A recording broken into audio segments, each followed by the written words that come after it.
এদিকে উত্তর পশ্চিম বঙ্গোপসাগরে নিম্নচাপের প্রভাবে উত্তাল সাগর ও নদ নদী। উপকূলীয় এলাকায় মাঝারি ধরনের বৃষ্টিপাত অব্যাহত রয়েছে। এদিকে বৈরী আবহাওয়ায় বেড়িবাঁধ ভেঙে লোকালয়ে পানি ঢোকার আতঙ্কে রয়েছে উপকূলের বাসিন্দারা। এ নিয়ে আরো জানাতে বরগুনা থেকে যুক্ত হচ্ছেন সুজন আকন। সুজন, আবহাওয়া পরিস্থিতি এই মুহূর্তে কেমন দেখতে পাচ্ছেন, আর বৃষ্টিতে অতিরিক্ত পানির চাপে বেড়িবাঁধ ভাঙার কোনো আশঙ্কা রয়েছে কিনা? রাত্রি আমার পেছনে দেখতে পাচ্ছেন এটি মূলত বরগুনা সদর উপজেলার ফুলজুরি বাজার। এটি কিন্তু ফুলজুরি বন্দর হিসেবে পরিচিত। আপনারা দেখতে পাচ্ছেন যে আমার পেছনে যেই বেড়িবাঁধের বাইরে যেসব ঘরবাড়ি রয়েছে, মূলত বরগুনা সহ উপকূলীয় এলাকায় কিন্তু যে কোনো বৈরী আবহাওয়া, বিশেষ করে কোনো সতর্ক সংকেত কিংবা বিপদ সংকেত দেওয়ার সঙ্গে সঙ্গে কিন্তু এই অঞ্চলের মানুষের মধ্যে এক প্রকার আতঙ্ক বিরাজ করে।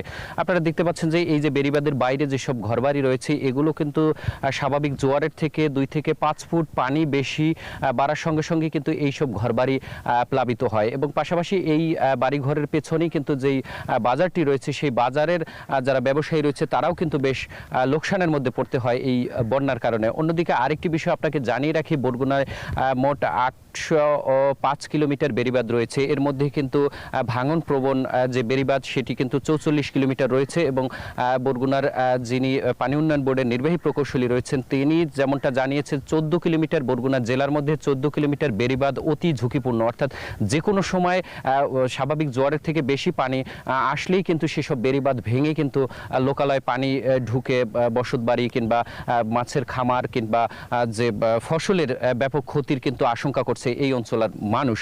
আরেকটি বিষয় আপনাকে জানিয়ে রাখি, বরগুনায় কিন্তু মূলত জেলে অধ্যুষিত একটি এলাকা, যার কারণে বরগুনায় কিন্তু মোট 1 লাখেরও বেশি মানুষ কিন্তু এই জেলা পেশার সঙ্গে জড়িত। তারা মূলত এই 58 দিনের দীর্ঘ 58 দিনের যে নিষেধাজ্ঞা চলছিল, সেই নিষেধাজ্ঞার পরপরই কিন্তু এই ইলিশের ভরা মৌসুমে সমুদ্রে গিয়ে তারা যে মাছ শিকার করবে, সেটি এই মুহূর্তে আসলে বৈরী আবহাওয়ার কারণে কিন্তু তারাও কিন্তু এক প্রকার লোকসানের মধ্যে তারা কিন্তু পড়েছেন। তারা বলছেন যে এমনিতেই কিন্তু গত 2 থেকে 3 বছর ধরে ইলিশের সরবরাহ কিংবা উৎপাদন কিন্তু অনেকটাই কমে গেছে, যার মধ্যে এই বৈরী আবহাওয়ার কারণে তাদের 2 থেকে 3 দিনের মধ্যে কিন্তু সমুদ্র থেকে ফিরে আসার কারণে তারা কিন্তু আর্থিকভাবে লোকসানের মধ্যে পড়েছে। তারা বলছেন যে এই ধার দেনা কিংবা ঋণ পরিশোধ নিয়ে তারা বেশ চিন্তিত রয়েছে। তো এই ছিল আমার কাছে বরগুনা থেকে সবশেষ। বরগুনার খবর শুনছিলাম, এবার একটু পটুয়াখালীতে যেতে চাই। সেখানে রয়েছেন জসিম পারভেজ। জসিম, আপনি তো এখন আছেন মহিপুর মৎস্য বন্দরে, সেখানকার পরিস্থিতি কেমন দেখতে পাচ্ছেন?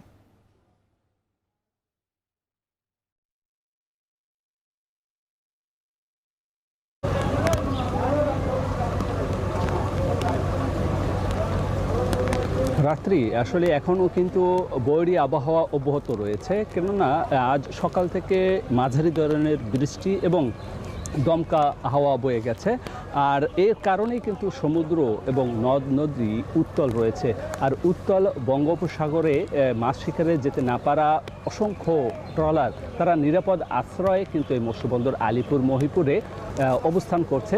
এবং এখানকার যে হাজার হাজার ট্রলার জেলেদের সঙ্গে আমরা কথা বলেছি, তারা বলছেন যে এখন তারা অলস সময় কাটাচ্ছেন, কেননা এখন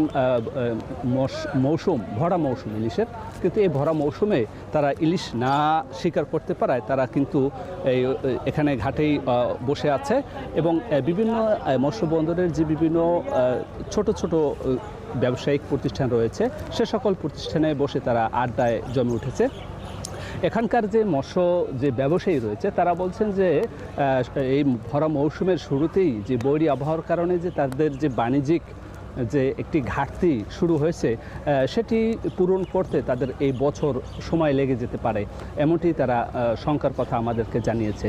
আর এখানকার যে ট্রলার মালিক রয়েছে, তারা বলছেন যে প্রতি সপ্তাহে তাদের প্রতিটি ট্রলারে কমপক্ষে 5 লাখ টাকা থেকে 7 লাখ টাকা পর্যন্ত তাদের খরচ হয়ে থাকে। আর মাছ শিকার বন্ধ থাকলে সম্পূর্ণ টাকাই কিন্তু লোকসানে পরিণত হয়। এবং এই সময়, এই ভরা মৌসুমের সময়ও কিন্তু তাদের এই যে মাছ শিকার বন্ধ এবং বৈরী আবহাওয়া, এই দুইয়ের সমন্বয়ে যে মৎস্য শিল্প, সেটি কিন্তু শুরুতে একটি হোঁচট খেয়েছে।